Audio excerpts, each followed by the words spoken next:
Para mitra sadaya nu sami-sami ngabandungan dongeng. Mang Jaya ngaturkeun nuhun ka wargi-wargi Mang Jaya nu sami-sami ngabandungan dongeng.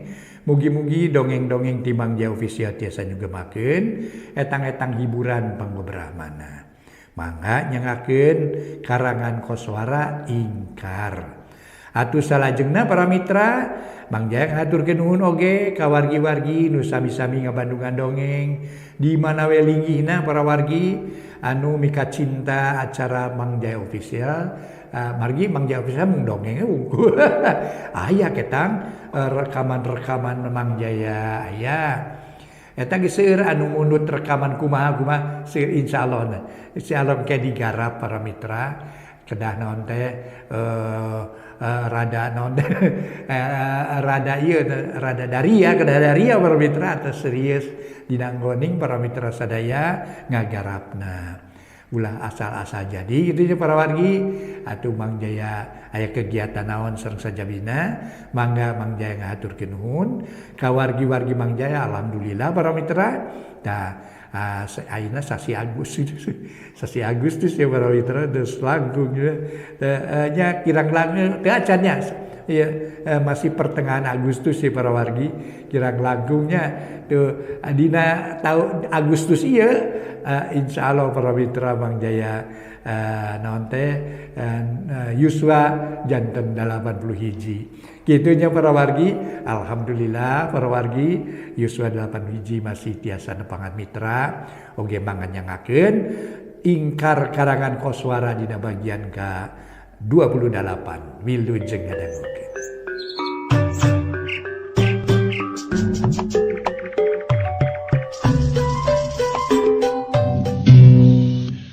Para mitra kaum dangu, wilujeng tepang dangu sareng acara matuh dongeng enteng pangbebrahmana.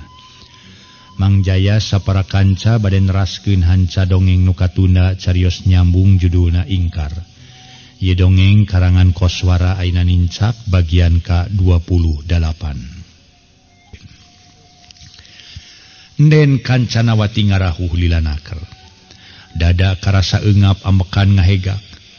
Antara keheul ka amak jeung kuciwa minuhan awak mangajadi hiji minuhan dadana nen kancanawati ngagerendeng ngomong sorangan lalaunan kurang ajar si Layang Sari geus embung gawe babarengan jeung aing manehna embung nulungan kana kasusah aing kurang ajar si Ita ditulungan ku si Abdullah teu sangka si Abdullah pipilueun kana urusan aing duh mangkaning aing gede harapan pikeun-mikeun si Ita sangkan kagagahan aing jadi tambah sangkan aing awet jaya umur ngora terus malam Jumaah tereh kalakon malam Jumaah kamari aing rumasa teu mere caos ka Mbah Sabda Garmuka inget kajangnana si Sari jeung si Wulan nah aya di mana manehna nya heran deui ku ayana Ki Sabta Seta aya nu maehan nah saha nu maehanana cing aing rek ngamat Mbah Sabda Garmuka karyem nen kancanawati babacaan mapatkeun jampe pamake aji tumbal sarana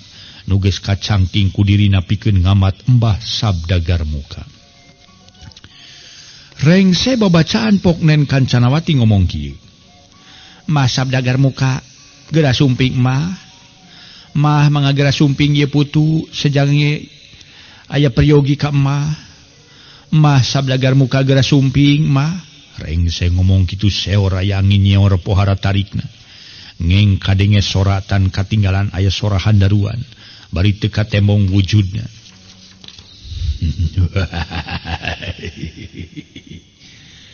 aya naon andika ngonang kami Kancanawati tajalian putu teh rek nanyakeun jangnana nah aya di mana ayeuna Mbah manawi we mah uninga kitu nu peryogi ka uninga ku Mbah teh aya taroskeuneun putu teh ka Mbah perkawis jangnana Mbah pokna nen Kancanawati tumanya bari panon mah peureum kesang sakujur awak ngoprot nepi ka baju nu dipake baseuh jibrung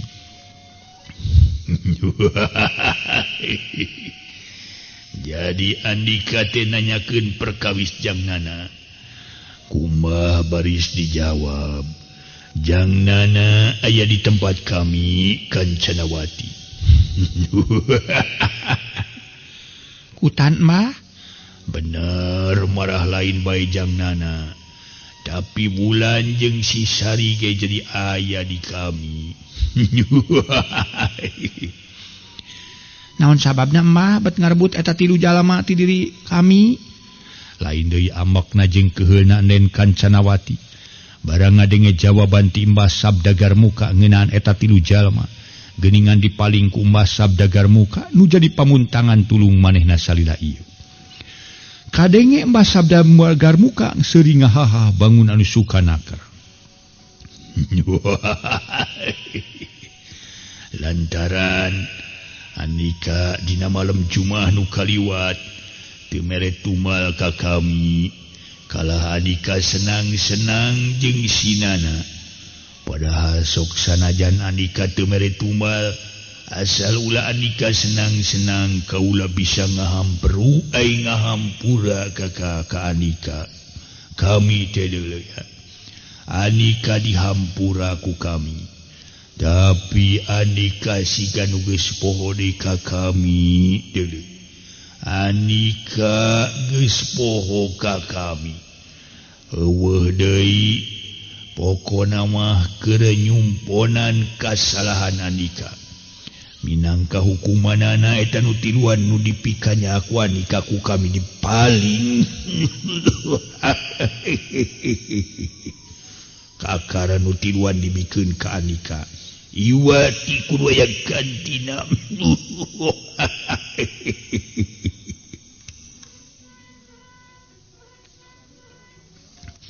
Para mitra kaum dangu. Kancanawati nyarita deui. Kadiekeun heula Jangnana jeung Bulan.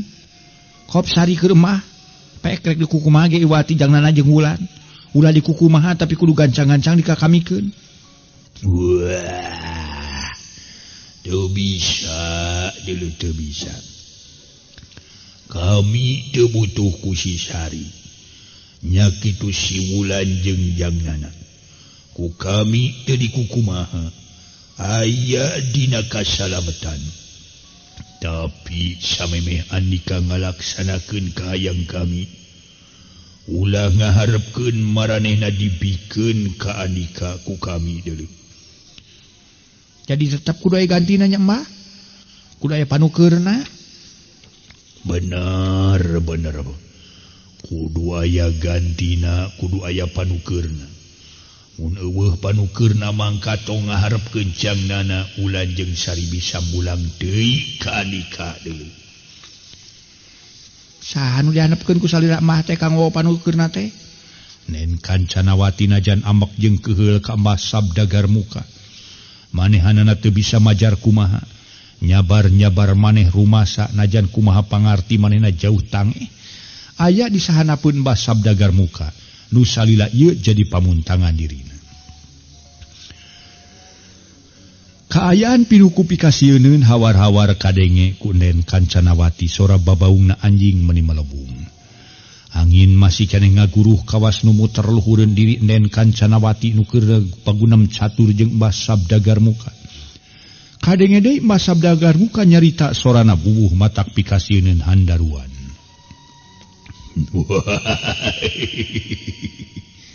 Daya lian nu diharepkeun ku kami Iwati nyiita Laila Sari.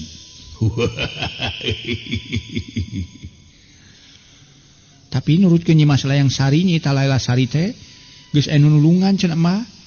Manehna hese dicokotna Mbah. Ceuk Nyi Mas Layang Sari keneh watekna panas rek nyokot Nyi Sarita Laila Sari teh.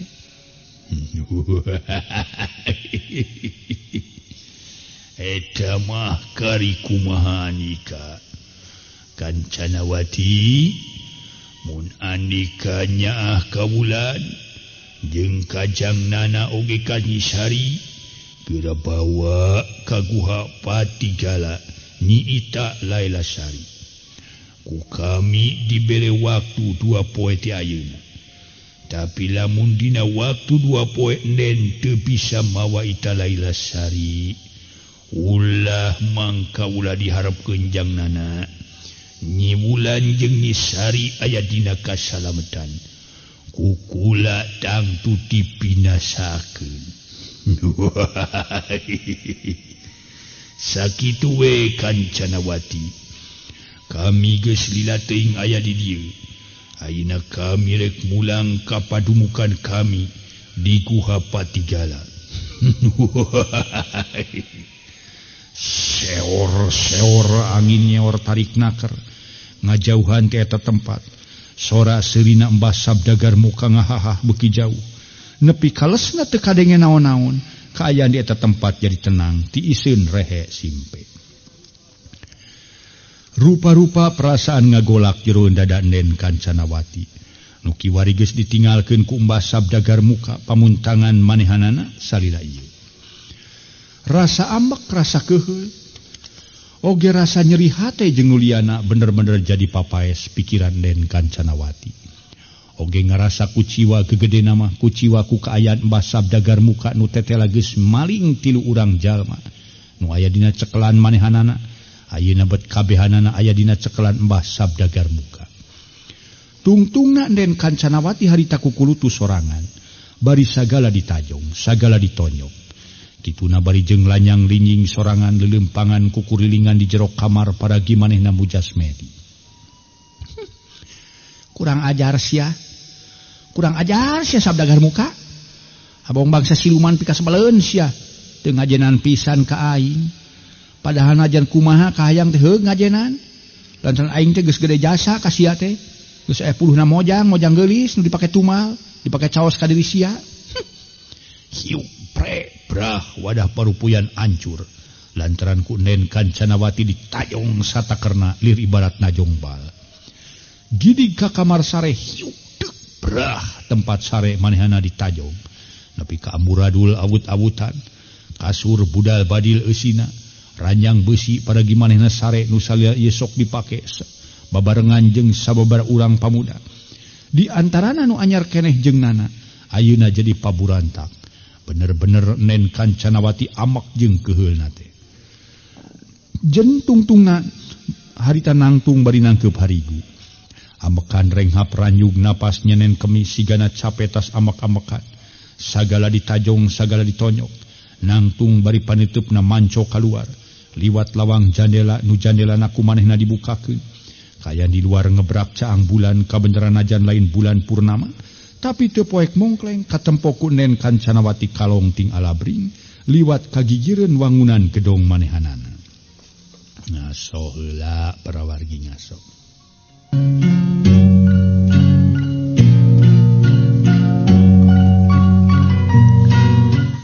Para mitra sadaya, harita para mitra sadaya katempo ku Nden Kancanawati kalong ting alabring liwat kagigireun wangunan gedong manehanana.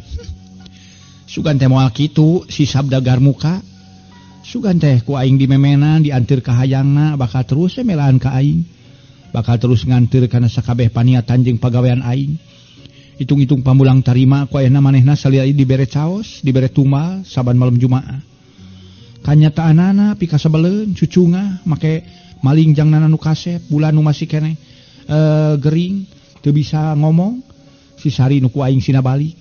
Sina mulangkeun ka nyeri kanu ngaran Ahmad, sina nganiaya ka ngaran Aru. Sina ngageunyeulkeun jagat ku sorana nu leuwih alus batan bareto. Dina hiji mangsa aing perlu mulangkeun ka nyeri ka siga Sabdagar muka. Sok sanajan manehanana jadi ta siluman tapi aing teu sieun deuleu. Sia teh sabenerna mah dimemenan ku aing. Aing teh jadi pagawe sia deuleu. Aing nu usaha cek paribasana teklak teklik neangan keur caos tapi buktina dina kaayaan sakieu kasalan saeutik aing ditoker ku sia.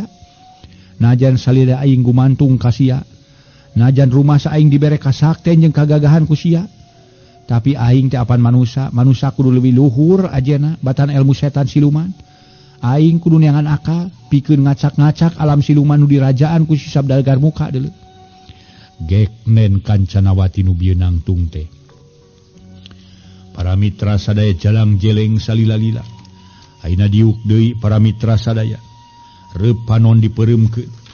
Batin namah ngimplang meleng naha saha nu kudu dipenta tulung. Nakasaha dirina kudu menta bantuan pikeun mulangkeun ka nyeri ka Mbah Sabdagar Muka. Tapi weleh diri Nen Kancanawati poekeun najan nya manehna inget ka Mama Kole. Urut kabogoh manehna bangsa-bangsa baheula keur ngora. Tapi dia tak cantang tudaekeun diajak babarengan mulangkeun ka nyeri ka Mbah Sabdagar Muka. Najan kumaha antara manehna jeung Mama Kole pan beda paham, beda jalan. Mama Kole leket ibadah kuat keyakinan ka pangeran, sedengkeun dirina pan salila ieu iwati bangsa setan siluman babarengan teh. Dina tungtung hatena Nen Kancanawati ngagalindeng. Moal si Kole najan kumaha moal daekeun ku aing dipuntangan tulung. Beda jalan. Lieur ieu aing pohara aing dina mangsa ieu. Atawa aing kudu neangan heula si Ita kitu? Heuh bener. Aing kudu meunangkeun heula si Ita mun si Ita kapanggih ku aing. Mun si Ita aya dina kakawasan aing ku aing rek dipake tukeun 3 urang jalma anu aya di Mbah Sabdagar Muka. Untung aing sabenerna lantaran bisa nukeurkeun 3 jalma ku saurang. Susuganan aya hasilna di mana ayeuna. Ayeuna cenah si Ita ku aing rek dipeleng. Muga-muga aya hasilna aya tapakna susuganan. Si Ita angkena ku aing bisa dibawa ka dieu. Najan ceuk Silayang Sari aya dina pangaping ajengan Abdullah. Najan ceuk Silayang Sari mun ngadeuketan si Ita karasa hawa panas nu karanapan. Tapi aing perlu nyobaan. Ita maneh teh aya di mana heuh? Sok geura nemongan. Keriem Nen Kancanawati babacaan. Ngetrukeun pangarti nu kari ngaluarkeun sesa ilmu panemu. Jampe pamake manehna hayang nganyahoankeun ngeunaan ka aya Nyi Ita. Hayang katenyo ku panun batin ngeunaan Nyi Ita. Nuku manehanana rek disangakeun ka Mbah Sabdagar Muka. Tungtungna najan sakumaha ambekna jeung keheulna oge ka Mbah Sabdagar Muka. Nen Kancanawati sadar kana kaayaan yen najan kumaha keur waktu ieu. Manehna tacan untupan pikeun ngalawan kasakten Mbah Sabdagar Muka. Nu mata krek nyobaan heula mawa Nyi Ita Laila Sari keur tukeur jangnana. Nyi Wulan jeung Nyi Sari Ratnasari nu aya dina cekelan Mbah Sabdagar Muka. Ngan hanya kal para wargi tetenyoan panon Nen Kancanawati tetep poek meredong. Bener-bener manehna aya dina kaapesan. Ilmu panemu teu metu, jampe pamake taya nu hartina, pangarti taya gunana, pangabisa bet taya tulungna. Apes diri aing sadar pangna kieu. Pedah geus 2 malam Jumaah aing teu seba budak parawan ka Mbah Sabdagar Muka. Malah aing kalah kasosonoan jeung jangnana. Leles lungse taya tangan pangawasa tungtung nama Nen Kancanawati. Manehna ngahruk bingung teu nyaho kudu kumaha pilampaheun manehanana saterusna. Mbah Sabdagar Muka hampura kuring. Kuring memang rumasa salah geus ngarempak kana parentah ti anjeun. Gara-gara dibere nyaah ka Wulan jeung ka si Sari, ngajadikeun kuring poho teu seba ka salira. Gara-gara kuring ngantir teuing hawa nafsu nepi ka apes, si Ita kabur oge teu kanyahoan. Najan salira emah teu nyaurkeun oge, abi yakin yen si Sabta Seta ku Mbah dipaehan. Keheul panginten ambak pangintennya pedah si Sabta Seta ti heula teu bisa mawa balik Ita Laila Sari. Muga-muga 2 dinten deui masih Ita kabawa tiasa kapanggih ku jisim abdi. Rahuh tungtungna Nen Kancanawati nu kasohor dukeun lepus ngarahuh lamat naker. Bakat ku seungah nyang hareupan mangsa-mangsa nu baris datang. Kacaturkeun para mitra kaayaan di alam siluman pamatuhan Mbah Sabdagar Muka.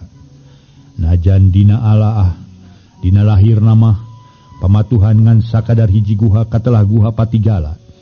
Tapi teu kitu ari kanyataan sabenerna lantaran nu karasa jeung nu katempo ku jangnana Wulan jeung Sari. Harita teh kaayaan pamatuhan Mbah Sabdagar Muka teh telah hiji nagara nu matak pikabetaheun. Nagara nu harurung harerang karaton pohara sigrongna katelah nagri Patigala. Nu jadi Raja Prabu Sabdagar Muka. Jangnana nu geus 11 poe aya di dinya beurang peuting teu beunang kaluar ti karaton. Bari samemehna aya Wulan. Manehna dikawulaan di baturan ku parawan-parawan gareulis. Parawan-parawan harerang mencerang. Sainget jangnana aya 40 parawan anu sok marengan manehanana maturan di dinya teh. Ngan teu we diajak babarengan mahirup. Diajak sare babarengan lantaran manehna teu mikeun dirina kudu milampah kitu. Pamikir jangnana pepeuriheun jeung Nen Kancanawati manehna poho kana sagala-galana. akibatku pangaruh kekuatan nen Kancanawati nepi ka manehna bisa ngantir nafsu. Ayeuna mah teu kitunya kitu. Basa dirinya geus aya wulan oge saminggu nu kaliwat. Jangnana tetep demi lampah babarengan jeung Mbah. Babarengan jeung bulan sanajan Mbah Sabdagar Muka nu jeneng raja dititah oge. Atuh basa anyar keneh aya Nyi Sari. Saterusna Sari jadi batur jangnana tetep jangnana embungeun. Teu nurut kana parentah ti Mbah Sabdagar Muka nu nitah jangnana mere kabungahan ka Nyi Sari nu geus cager deui ti nageringna. Ngaso deui para wargi sadaya, ngaso heula ngaso.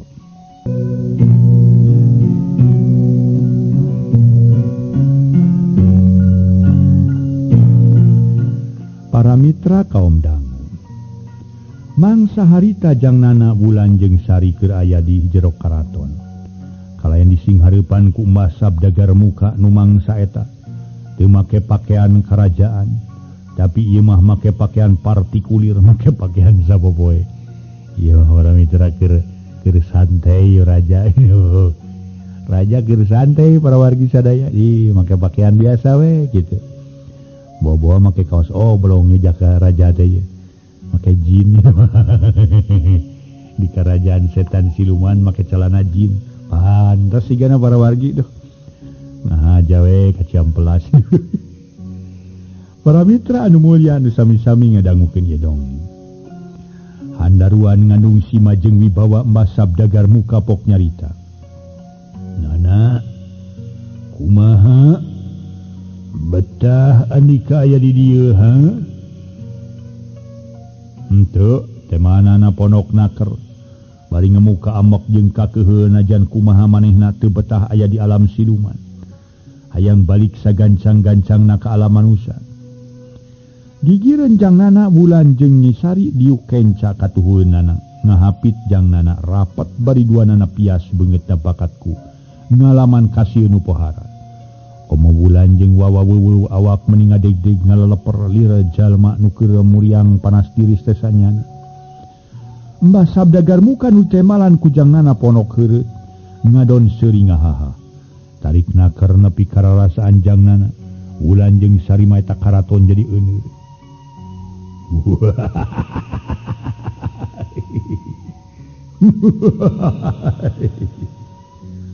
Burilang molotot ka jangnana.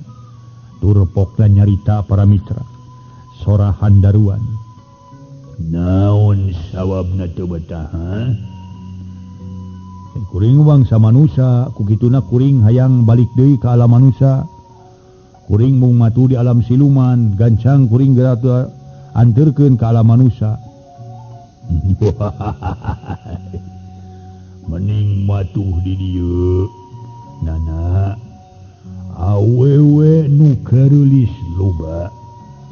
Abewe bangsa manusia nu asa dipake tumas si Kancanawati. Ayeuna geus jadi papaes karaton. Nya kitu kabogoh anjeun bulan. Jeung ieu Sari pan aya di dieu gigireun anjeun. Gareulis, maranis, coba naon deui nu kurang ha? Anjeun dibawa ka dieu rek disenangkeun, lain rek digawekeun. Dahareun loba nu ngarareuna, papakean loba nu aralus, sare di kamar nu bersih jeung sareungit. Coba kurang kumaha? Pokona kuring mah jeung ieu duaan hayang balik we, anterkeun kuring ayeuna keneh Sabdagar Muka. Moal. Anjeun moal dianterkeun ka alam manusia sameme si Kancanawati nganterkeun si Ita Laila Sari ka dieu. Mun si Kancanawati teu bisa nganterkeun si Ita Laila Sari, mangka aranjeun keur salilana aya di dieu. Engke andikanana apakah dijieun pati. Ngaran anjeun Sabdagardana. Nya kitu bulan jeung Sari ku kami rek dijieun pamajikan kami nu ka-50. Wulan ngaranna Sabdagartini, sedeng Sari jadi Sabdagar Sari. Kitu. Taraja Kurawong pisan pemajikan 50 para mitra kumakilirna ya. Eta Raja Siluman sering ngahah lelengakan bangun nima teu nakar.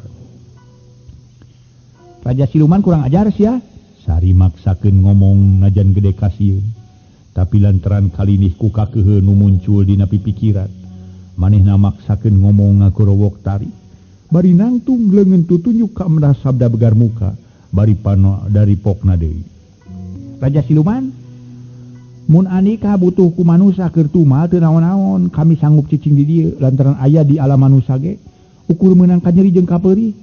Salaki teu boga, kabogoh teu boga, dulur teu boga. Nu bela eueuh ku kituna kuring sanggup keur batur anjeun. Hitung-hitung ngaganti Ita Laila Sari.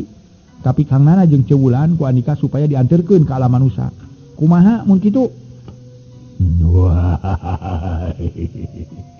perkara anjeun bedah di dieu memang eta nu diharepkeun ku kaula. Sari, tapi kudu jengnana kadut wulan. Ulah kagok ku kaula rek dijieun pamajikan.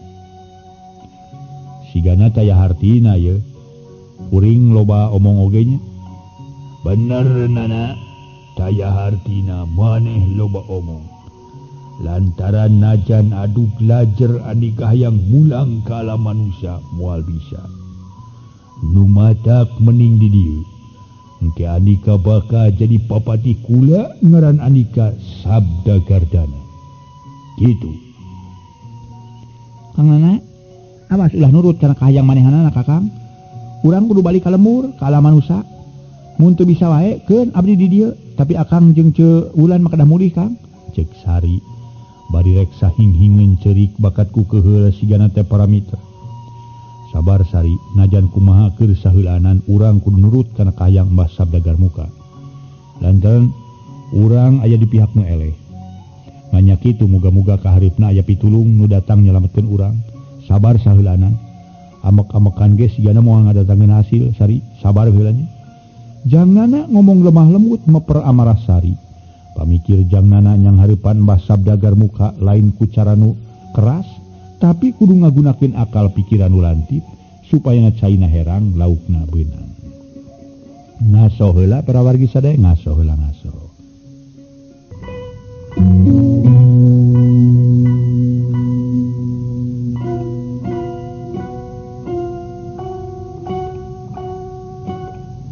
Sanggeus dicaritaan kitu Mas Sari tuluy nyarita. Nya kumaha Akang lah asal demi kasalamatan sarareanya Kang. Bener Sari.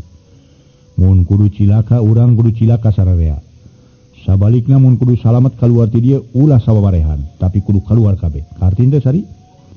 Jangnana nutup seukeut ka Sari nu aya kencaeunana. Kahartos teh Mas Sari bari pageuh nyeklan pigeulang leungeun kencan yang nana. Syukur. Ret jangnana kawulan tetelah harita kulan ngagukuk ceurik kawas nu kanyanyerian. Memang tugenah keur nyiwulan dina mangsa ieu. Rajeun tepung jeung harita teh bebeureuh maneuh. Pamepes hate panutan kalbu, tapi aya di alamna siluman. Aya dina kakawasaan Ratu Siluman Sabda Garmuka. Najan kumaha wulan manteng inget ka inung bapana nu aya di lembur. Nu aya di alam manusia pamikirna. Nu jadi inung jeung bapa tangtu kana kaleungitan lantaran geus heubeul naker pisah jeung manehna. Anakna nu ngan hiji-hijina ayeuna aya di alam siluman bari panyakit can cager keneh. Jangnana pohara watirna ningali nu jadi panutan ngaguk-guk ceurik. Kaharti ku manehna yen nu jadi pamutan teh tunggara mana sedih kingkin ku ayana ayeuna di kawasa ku bangsa siluman. Lalaunan ku jangnana nyiwulan diusapan lap cipanon disusutan lalaunan. Bari pok leuleuy keudeu pinuh ku kadeudeuh nu taya babandinganana. Ulan panutan Akang. Tos ulah dianggo sedih ati geulis. Ulah dianggo nalangsa sing yakin dina hiji mangsa katunggaraan bakal digentos ku kabagjaan. Hujan ge aya raatna geulis. Nya kitu panyawat bulan muga-muga bisa saenga-engana tiasa damang deui. Tos. Ulah bingung kalbu rajetnya hate. Aya Kang Nana nu bari smelan wulan.